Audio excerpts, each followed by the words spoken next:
Hello friends, आप देख रहे हैं बोले के अकाउंट चैनल। और आज पढ़ने वाले हैं रिटायरमेंट चैप्टर के अंदर computation of amount due to retiring partner और डेथ ऑफ पार्टनर। मैं आपको चाहे रिटायरमेंट चैप्टर बोलूँ या डेथ ऑफ पार्टनर बोलूँ, एक ही बात है कि रिटायरमेंट जो हो रहा है पार्टनर या जिसकी डेथ हो रही है उसको कितना पेमेंट मिलेगा, उसको कंप्यूटेशन करना कि अमाउंट कितना ड्यू है।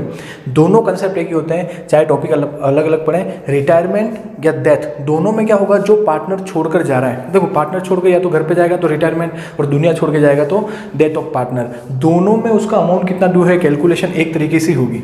ओके सर, तो रिटायरमेंट पार्टनर कैपिटल अकाउंट या डिजीज पार्टनर कैपिटल अकाउंट कैसे बनेगा, मैं आज आपको समझाता हूँ। देखिए सिंपल सी बात बताइए मुझे, अकाउंट तो बाद में पढ़ते हैं अपन, अपना प्रैक्टिकली मुझे बताना। भाई कोई पार्टनर या तो छोड़ कर जाता है या दुनिया छोड़ के जाएगा तो उसका कोई उत्तराधिकारी यानी कोई न कोई उसके घर वाले आएंगे पेमेंट लेने के लिए। तो मुझे एक बात बताओ कि पार्टनर को क्या क्या मिलेगा, ठीक है, और या पार्टनर से क्या क्या लेना होगा। सिंपल सा, जब पार्टनर छोड़ के जाएगा तो उसके अगर घर वाले आए, देखो वो छोड़कर जा रहा है तो वो खुद ही अपनी कैपिटल लेके जाएगा।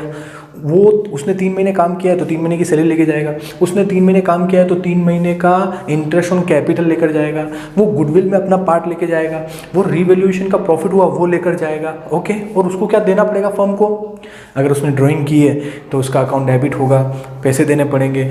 इंटरेस्ट ऑन ड्राइंग चार्ज हुआ तो उसको नुकसान होगा, मतलब डेबिट होगा, उसको देना पड़ेगा। ओके, कोई फर्म से लोन लिया है या फर्म से लोन दिया है तो उसका एडजस्टमेंट करना पड़ेगा।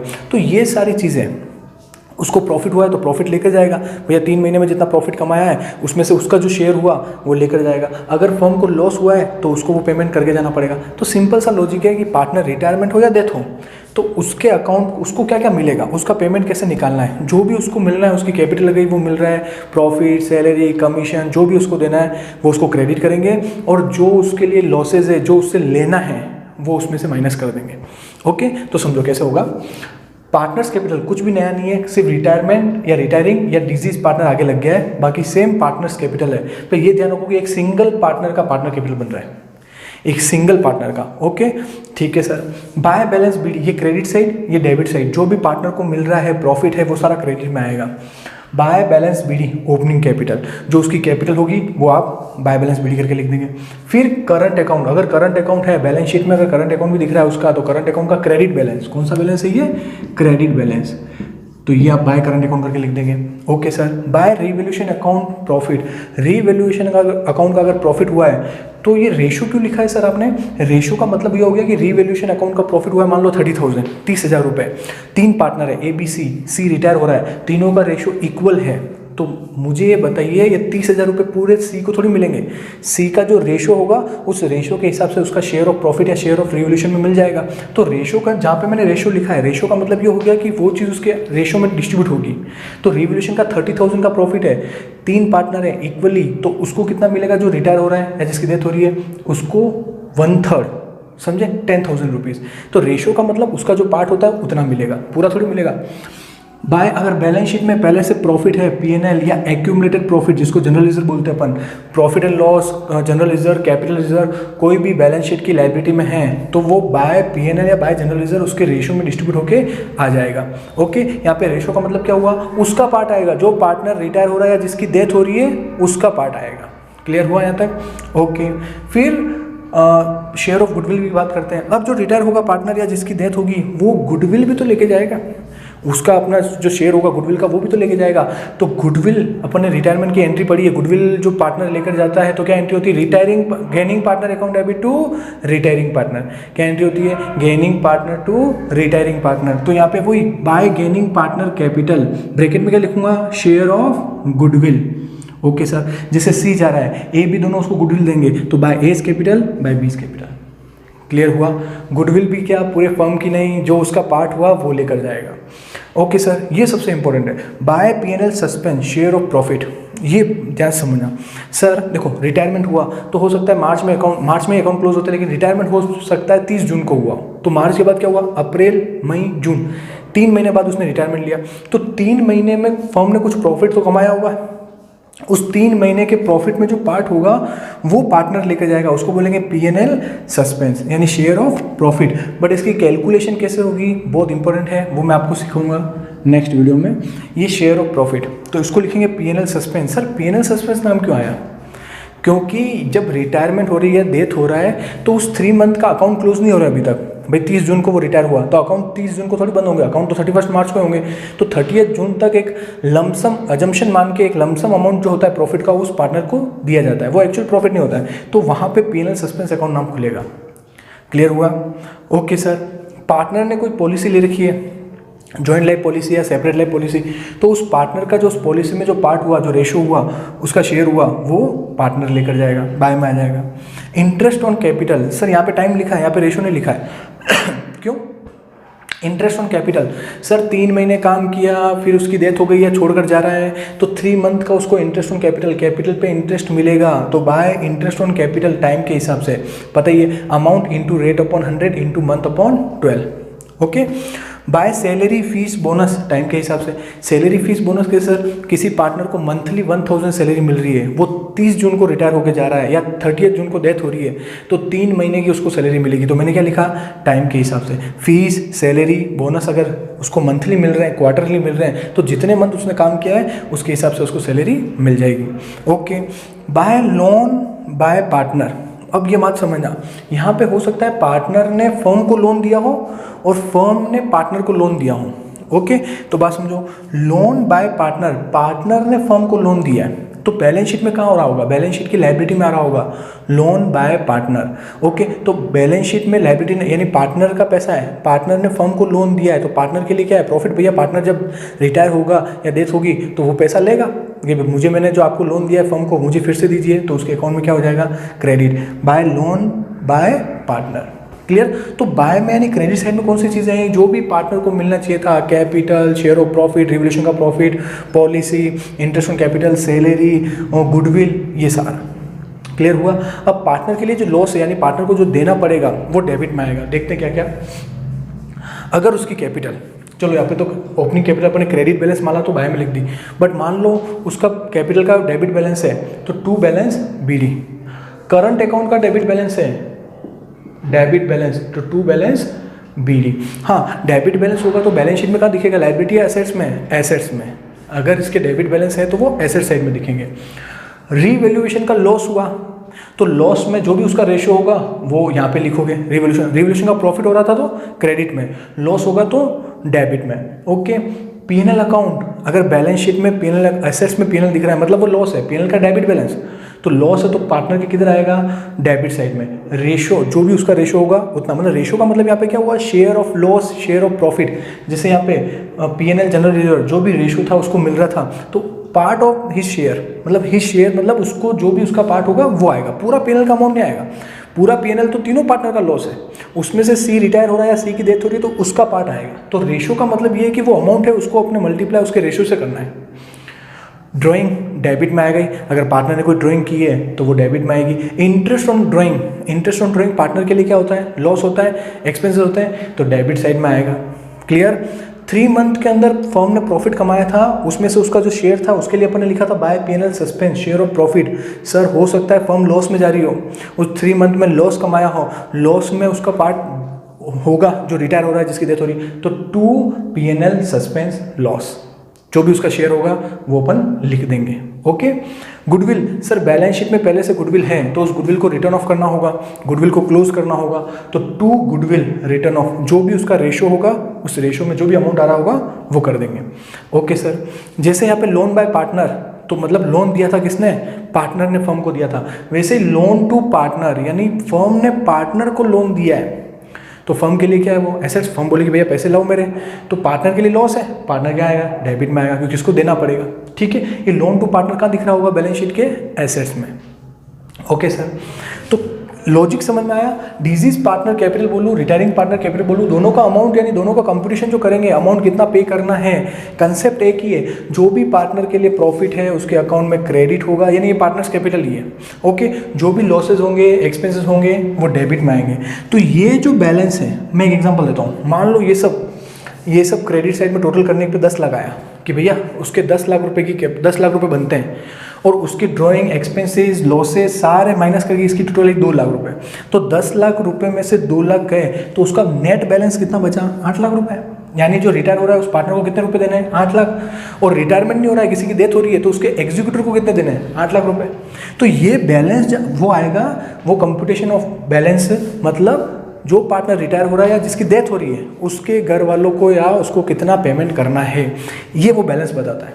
इसलिए इसका नाम क्या है, रिटायरिंग पार्टनर कैपिटल या डिजीज पार्टनर कैपिटल। क्लियर। अब इस बैलेंस को किस नाम से लिखोगे सर, कोई पार्टनर रिटायर हो रहा है तो ये बैलेंस उसको लोन अकाउंट में ट्रांसफर कर दो, जब तक क्वेश्चन में कुछ नहीं बोला है। मैंने लिखा है टू बैलेंस पेबल, यानी जो बैलेंस उसको पे करना है उसके लोन में ट्रांसफर कर दीजिए, या उसको टोटल पेमेंट कर रहे हो तो 2 कैश 2 बैंक कर दो। ये बात होती है रिटायरमेंट में। लेकिन किसी पार्टनर की डेथ हो रही है तो वो पेमेंट उसके डिजीज पार्टनर को मिलेगा, ठीक है। तो यहाँ पे बैलेंस पेबल जो होगा वो कहाँ ट्रांसफर हो जाएगा, डिजीज पार्टनर कैपिटल अकाउंट में। फिर चाहे अपन उसको एक साथ पेमेंट करें, चाहे इंस्टॉलमेंट में पेमेंट करें, वो कैसे भी अपन कर सकते हैं। क्लियर हुआ। तो रिटायरमेंट होगा पार्टनर, तो रिटायरमेंट के लोन अकाउंट में ट्रांसफर कर दीजिए जब तक क्वेश्चन में कुछ नहीं बोले। और लोन अकाउंट में अगर कोई किसी पार्टनर की डेथ हुई है तो डिजीज पार्टनर कैपिटल अकाउंट के नाम से, डिजीज मतलब जिसकी डेथ हुई है उसका कोई उत्तराधिकारी का पार्टनर कैपिटल अकाउंट। क्लियर हुआ यहाँ तक, ओके। तो ये होता है, अपन ने क्या सीखा इसमें, computation of amount due to retiring या death of partner. Computation of amount of due, कितना अमाउंट ड्यू है, कितना रिटायर हो रहा है या डेथ हो रही है उस पार्टनर को कितना पेमेंट करना है वो निकालना सीखा। Okay yes sir. अब एक क्वेश्चन करते हैं, डिजीज पार्टनर या रिटायरमेंट पार्टनर को पेमेंट कितना देना है, कैलकुलेशन कैसे करनी है उसका। बहुत ही अच्छा क्वेश्चन है, आपकी स्क्रीन पे देखिए। P Q and R were partner in a firm sharing profit in the ratio of 3:2:1। मैं शॉर्ट में क्वेश्चन को लिख लेता हूँ कि पी क्यू आर पार्टनर है 3:2:1 में। There balance sheet was as follows. Balance sheet given है, लाइबिलिटी में creditor, bills payable, general reserve, capital given है, एसेट्स में cash, stock, debtor, building, land, goodwill, PNL, loss है 2016 का। ओके सर, एक बात का ध्यान रखना, बैलेंस शीट क्लोज कब हो रही है, 31 दिसंबर को। इस क्वेश्चन की एक खासियत है, एग्जाम में बहुत बार पूछा हुआ क्वेश्चन है, दिसंबर में क्लोज हो रही है, ध्यान रखना है ना, या तो मार्च में क्लोज होगा या दिसंबर में होगा। Okay, loan to R given है, आर की डेथ हो रही है 14 मार्च 2017। सर आर की डेथ हो रही है 14 मार्च 2017 को। क्लियर हुआ। The partnership deed provide for the following on the date of a partner. Okay, क्या बोल रहा है वो, goodwill of the firm was to value at 3 year purchase of the average profit of last 5 year. 5 साल का average निकाल के उसका 3 ईयर का क्या होगा, गुडविल होगी। 5 ईयर की प्रॉफिट गिवन है, नहीं सर 4 ईयर की गिवन है, और 5th ईयर करंट ईयर का प्रॉफिट आपको बैलेंस शीट में गिवन है, पीएनएल अकाउंट 30,000। ओके, देन उसके बाद अपने को दिया हुआ है आर शेयर ऑफ प्रॉफिट और loss till the date of his death was to be calculated on the basis of the profit or loss for the year ending on 31st December 2016। तो आपको इस साल का करंट ईयर का जो profit and loss find out करना है वो आपका 31 दिसंबर 2016, मतलब करंट ईयर की जो बैलेंस शीट में आपको दिसंबर 2016 का है उसके बेस पे करेंगे। ओके, देन अपने को गिवन है you are required to calculate the following goodwill of the firm and R share of goodwill at the time of his death. Goodwill देनी है उसको और आर को प्रॉफिट एंड लॉस में हिस्सा देना है। Prepare R capital account at the time of his death to be presented to his executor. Okay sir, R की कैपिटल अकाउंट बनाना है, उसके एग्जीक्यूटर को क्या पेमेंट होगा। अभी करते हैं क्वेश्चन। ओके सर, सबसे पहले बाय बैलेंस बीडी लिखिए, बाय बैलेंस बीडी, आर की कैपिटल, बाय बैलेंस बीडी, उसकी कैपिटल कितनी है बैलेंस शीट में चेक करो, आर की 4 लाख रुपीज़। ओके, आर की डेथ हो गई है, 14 मार्च को डेथ हुई है, उसकी कैपिटल, उसका जनरल रिजर्व जो भी है उसको पे करना पड़ेगा। फिर लायबिलिटी साइड में चेक करो कोई रिजर्व, कोई पीएनएल है क्या, सर जनरल रिजर्व है, उसको पे कर दीजिए बाय जनरल रिजर्व। सिंपल सा पार्टनर्स कैपिटल अकाउंट बना रहे हैं। सर जनरल रिजर्व है 60,000, मुझे एक बात बताओ 60,000 पूरा आर का है क्या, नहीं सर, 3 पार्टनर है, कौन, पी क्यू आर, तो आर का शेयर लेंगे, आर का रेशियो है 1:6, ये रहा सर, 1/6। ओके, तो ये आ जाएगा 10,000 रुपीज़। ओके, लाइबिलिटी वाला क्लियर। एसेट्स में आ जाइए, एसेट्स में क्या क्या गिवन है, sir cash, stock, debtor, building, land, goodwill, goodwill given है, इस गुडविल को क्लोज करना पड़ेगा। टू गुडविल कितना गिवन है, 30,000, 30,000 का 1/6 पार्ट, ये सारे रेशो में डिस्ट्रीब्यूट होते हैं, जनरल रिजर्व, पीएनएल, ये सब कुछ। सर प्रॉफिट एंड लॉस दे रखा है करंट ईयर का 2016 का 1.5 लाख रुपए का लॉस दे रखा है, इस लॉस को क्लोज करेंगे टू पीएनएल। पीएनएल गिवन है अपने को 1.5 लाख रुपए, 2016 के एंड में इतना लॉस हुआ था, उसका 1/6 शेयर। ओके, तो ये आ जाएगा 25,000। Okay sir, loan to R, loan to R, तो ये डेबिट में लिख देंगे, लोन टू आर कितना, 30,000। तो ये पार्टनर्स कैपिटल में आपको पहले से आता है। लायबिलिटी में कोई भी रिजर्व हुआ तो पार्टनर के क्रेडिट साइड में डिस्ट्रीब्यूट होगा, और एसेट्स में गुडविल और एडवर्टाइजमेंट एक्सपेंसेस और कोई पीएनएल हुआ तो वो डेबिट साइड में जाएगा। ओके सर, यहाँ तक ठीक है। अब क्या बोल रहा है, यहाँ तक तो क्वेश्चन नहीं बोलेगा, ये अपने को करना है। जैसे पार्टनर्स कैपिटल अपन एडमिशन चैप्टर पढ़ा था, general reserve, PNL, advertisement suspense, ये कभी क्वेश्चन नहीं बोलेगा, वो अपने को ही करना है। अब क्या बोल रहा है क्वेश्चन ये बोल रहा है कि गुडविल कैलकुलेट करनी है और प्रॉफिट और लॉस देना है करंट ईयर के हिसाब से। ओके, देखना ध्यान से। गुडविल के लिए गुडविल पहले ये काउंट कर लेते हैं, क्योंकि प्रॉफिट काउंट करेंगे वहाँ पे अपने को टाइम की जरूरत है, कितने महीने बाद उसकी डेथ हुई है। तो सर यहाँ पे तो डेट 14 मार्च दे रखी है, मतलब बीच की डेट दे रखी है। तो देखो अकाउंट क्लोज कब हो रहा है, 31 दिसंबर 2016। तो उसके बाद काम हुआ होगा, ये अकाउंट क्लोज हो रहे हैं, फिर काम हुआ होगा जनवरी में 31 जनवरी, जनवरी 31 का होता है। फिर फरवरी 2016 में क्लोज हुआ तो 2017, तो 2017 की फरवरी कितने दिन की होगी, 28 दिन की, फेब में 28 दिन, और मार्च के 14 दिन काम किया। तो मतलब उसके घर वालों को 14 तारीख तक का, 14 मार्च तक का प्रॉफिट मिलेगा। तो जनवरी, फरवरी और मार्च का कभी कभी क्या होता है कि मंथ गिवन होते हैं, जैसे 30 जून को डेथ हुई है तो मंथ काउंट हो जाते हैं, लेकिन बीच की डेट आ जाए तो मंथ नहीं डेज काउंट करने पड़ेंगे। तो ये 8 4 12 और 13, 1 3 6 7 3 और 1 4 5 6 7 73 डेज। बहुत ही इंपॉर्टेंट क्वेश्चन है। 73 डेज उस बंदे ने काम किया, फिर उसकी डेथ हो गई। अब मुझे बताओ, अगर उस क्वेश्चन में आईओसी होता, इंटरेस्ट ऑन कैपिटल होता, तो 73 डेज का मिलता। इस क्वेश्चन में सैलरी होती तो 73 डेज का मिलेगा। इस क्वेश्चन में प्रॉफिट एंड लॉस हुआ तो 73 डेज का मिलेगा करंट ईयर का। ओके, अभी आईओसी कुछ नहीं है। गुडविल बोला है, गुडविल मुझे बोला है कि गुडविल निकालना है आपको एवरेज प्रॉफिट का 3 ईयर, और एवरेज प्रॉफिट कैसे आएगा, लास्ट 5 ईयर के प्रॉफिट। तो देखो क्वेश्चन में आपने देखा ध्यान से, 2015 में स्टार्ट करता हूँ 2012 से, 2,20,000, 2,20,000 प्लस 1,10,000 प्लस 80,000 प्लस 70,000। सर इसने बोला 5 सालों का एवरेज, यहाँ तो अपने को प्रॉफिट 1 2 3 4 सालों का दिया हुआ है। अब ध्यान से देखिए क्वेश्चन में बैलेंस शीट में 2016 का लॉस गिवन है, लॉस है तो माइनस होंगे, कितना गिवन है, 1.5 लाख रुपए। क्लियर हुआ, कितना अच्छा क्वेश्चन है। यहाँ पे स्टूडेंट ढूंढते रहते हैं यार 4 ईयर का प्रॉफिट ये तो है, 1 साल का प्रॉफिट कहाँ है, 1 साल का क्वेश्चन में दिया ही नहीं है, क्वेश्चन रॉन्ग है। नहीं सर, बैलेंस शीट में करंट ईयर का प्रॉफिट यानी 2015 तक का प्रॉफिट दिया हुआ है, 2016 का प्रॉफिट बैलेंस शीट में गिवन है। क्लियर हुआ, डिवाइड बाय कर दोगे आप 5, 1 2 3 4 5। क्लियर, तो 5 ईयर का प्रॉफिट, इसको ऐड कर लेते हैं अपन, कितना क्या होगा, 2 20 2 30 3 30 3 30 और 80 4 10 4 10 और 70 4 80 4 80 में से 1 50 गए 3 30, 3,30,000 में डिवाइड बाय 5 करते हैं तो ये आएगा 66,000, 66,000।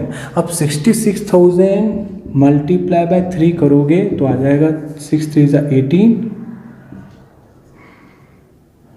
1,98,000।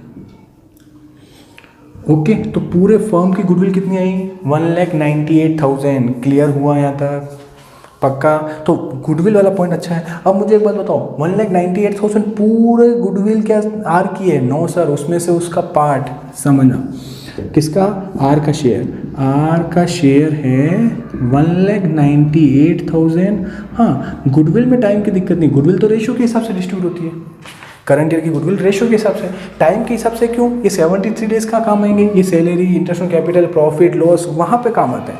बाकी जनरल रिजर्व, पीएनएल, गुडविल ये सब तो रेशियो में डिस्ट्रीब्यूट होता है ना। तो 198 डिवाइड बाय 6 करूँगा, 6 3 18, 33,000 आर की गुडविल आई। मतलब आर को कितनी गुडविल देनी पड़ेगी, 33,000 की गुडविल देनी पड़ेगी। कौन देगा, पी और क्यू। गुडविल का एडजस्टमेंट कैसे होगा देखना, by P's capital and by Q's capital, दोनों देंगे गुडविल। हाँ, इन दोनों कौन से रेशियो में, गेनिंग रेशियो में। क्लियर हुआ, दोनों पार्टनर की टोटल गुडविल देंगे उसको 33,000। तो मैं 33,000 को गेनिंग रेशियो 3:2 मैं डिस्ट्रीब्यूट कर लेता हूँ, यहीं पे कर लेता हूँ। 33,000 इंटू 3 और 2 5 डिवाइड बाई 5 कर दें, 5 6 वही 66, 6600 को 2 से मल्टीप्लाई करते हैं, 6 दूनी 12, 13,200 और 6600 को 3 से मल्टीप्लाई कर देते हैं, 6 3 18 6 13 19,800। 19,800 और 13,200। अब मेरी बात यहाँ समझना, इन दोनों की टोटल करोगे तो 33,000 ही होगा। मतलब उसको गुडविल कितनी दे रहे हैं, 33,000। उसमें से 19,200 कौन दे रहा है, पी दे रहा है, और क्यू कितना दे रहा है, 13,200। क्लियर हुआ? गुडविल वाला पॉइंट बहुत ही अच्छा था इस क्वेश्चन में। ओके, उसके बाद तो गुडविल वाला शॉर्ट में रिपीट करूँ कैसे? सर लास्ट 5 ईयर के प्रॉफिट का एवरेज प्रॉफिट का 3 ईयर गुडविल फाइंड आउट करना है। 4 ईयर के प्रॉफिट गिवन थे, 1 ईयर का करंट ईयर में लॉस गिवन था, वो माइनस कर दिया। 5 ईयर का एवरेज निकाला, 66,000 आया, मल्टीप्लाई बाय 3 किया, गुडविल आई। ये गुडविल पूरे फर्म की है, उसमें से आर का रेशियो निकाला, आर का शेयर निकाला, आर का शेयर 33,000, तो 33,000 की गुडविल देंगे, बट देगा कौन, पी और क्यू। एंट्री क्या होती है, P's account, Q's account, debit to R capital. Clear हुआ? ओके, और क्या बोल रहा है क्वेश्चन में, एक और पॉइंट है, गुडविल हो गई, आर शेयर इन प्रॉफिट और loss of the firm till the date of his death. अब मेरी बात समझना और ध्यान समझना, ऊपर क्या लिखा होता है, सेकंड पॉइंट में पढ़ रहा हूँ मैं, कैलकुलेट गुडविल जो प्रॉफिट एंड लॉस जो देना है वो calculate on the basis of the profit और loss for the year ending 31 December 2016। मतलब बात समझो, जो प्रॉफिट पे करना है, प्रॉफिट और लॉस, वो 31 दिसंबर 2016 को जो प्रॉफिट हुआ है उसके बेस पे करना है। अब मुझे एक बात बताओ, अपने को क्वेश्चन में एडजस्टमेंट में प्रॉफिट तो 2015 के दे रखा है, अब वो बोल रहे हैं 2016 के बेस पे दो। 2016 में तो लॉस हुआ था, 2016 में क्या हुआ, लॉस। मेरे पास जगह नहीं है, मैं यहाँ पे कर रहा हूँ वर्किंग नोट, देखिएगा आप। अब देखो, उसको प्रॉफिट और लॉस में हिस्सा देना है, किसको, आर को। बात समझे?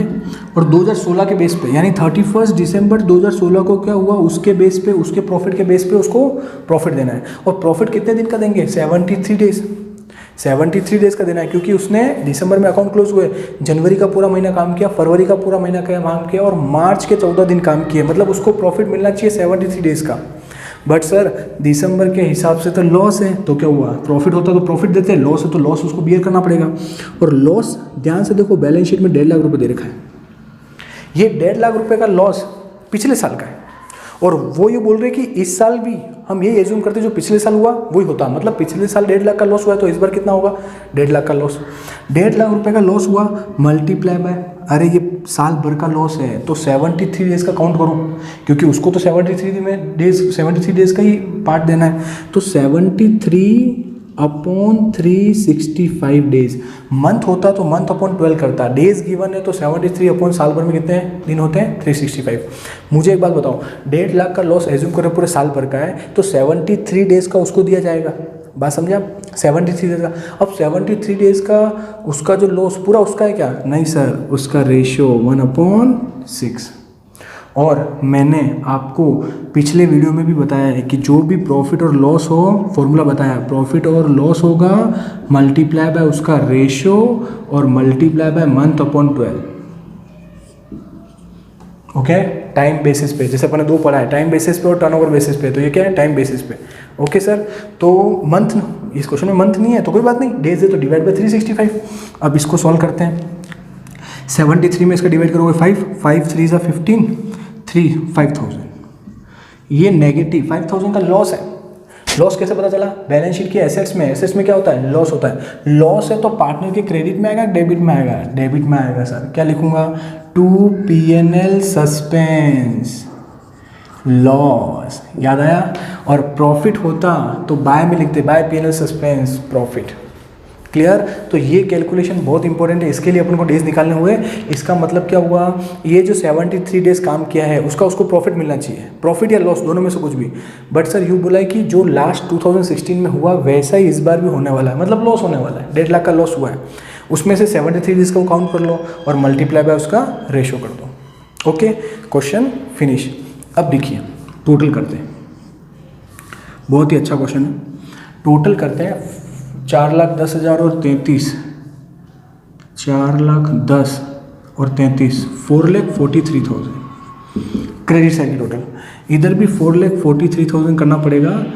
5 और 5 10 और 40 50 60 65, 4 4 3 में से 65 गए, 13 में 5 गए 8, 13 में से 6 गए 6 7 3, 378।